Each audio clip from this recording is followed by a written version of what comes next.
So I will stress this is a minor spoiler review, but I will add in, I guess, the post-credit twist, and that will come later, and I will warn people ahead of time. Let's talk about the film in general. Very, very good film. Pretty strong. Few minor dilemmas in terms of pacing and plot issues. But one thing I don't think is an issue is, we'll just say certain characters die, but then they seem to return? Question mark? I don't think that was as frustrating as it usually is. I think they did answer it with the twist. Is it a good twist? I'll leave it up to you. We'll discuss it in due time. I think in terms of the film as a whole, it was a very strong action adventure film with a very good mythical core about basically heroism, faith, fidelity, and belief in others and altruism. So I think it hit the right buttons in terms of what the Transformers is about, which is freedom for everyone. But here, I think the dilemma is they made Prime very xenophobic. So at first, he's kind of racist towards the human beings, and he slowly grows to trust them. I understand for the plot to work, they had to do that, but that really goes against the character, so that felt a little frustrating. I knew they were going to reverse it, but that was a little weird because he just sounds out of character.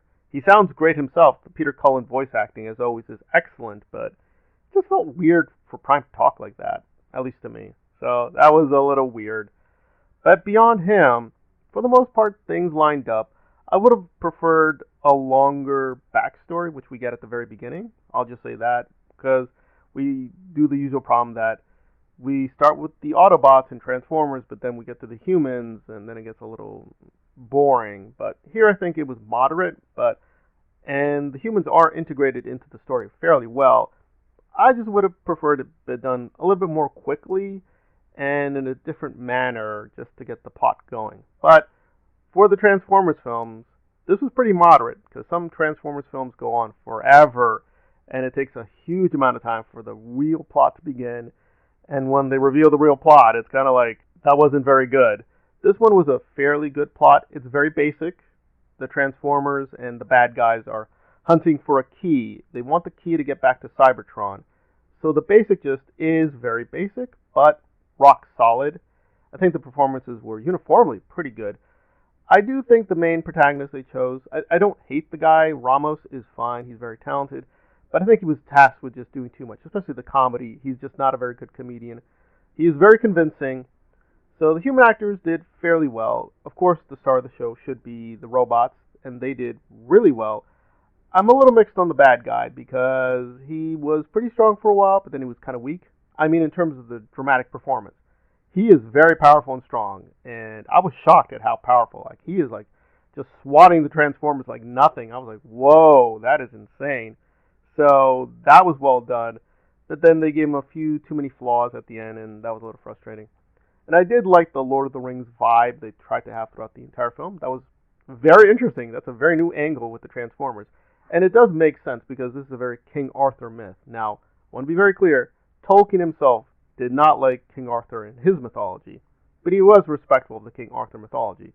So these aren't Lord of the Rings experts doing the story, but I think in terms of being moderate fans of Lord of the Rings, yeah, you'll get a very big smile at how much this is a very King Arthur kind of story, and it does have a very Peter Jackson finale, but I think it does have very interesting Tolkien touches that were very serious about good and evil and facing darkness together. I thought that was very, very intriguing.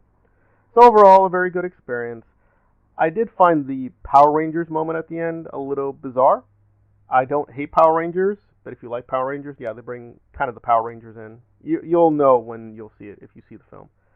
Now let's get to the twist, of course, which is warning, final warning, G.I. Joe. G.I. Joe's in the Transformers universe, apparently. I think from the comics, I know they merged the universes, but in terms of the cartoons, they never merged it, at least not in the 80s, as far as I know.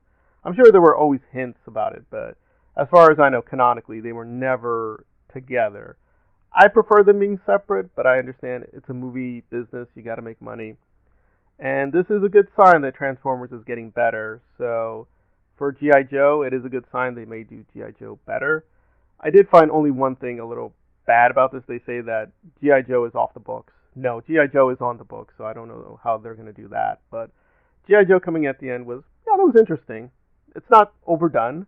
It was very interesting, and it solves one major plot issue. I think that solves the alleged.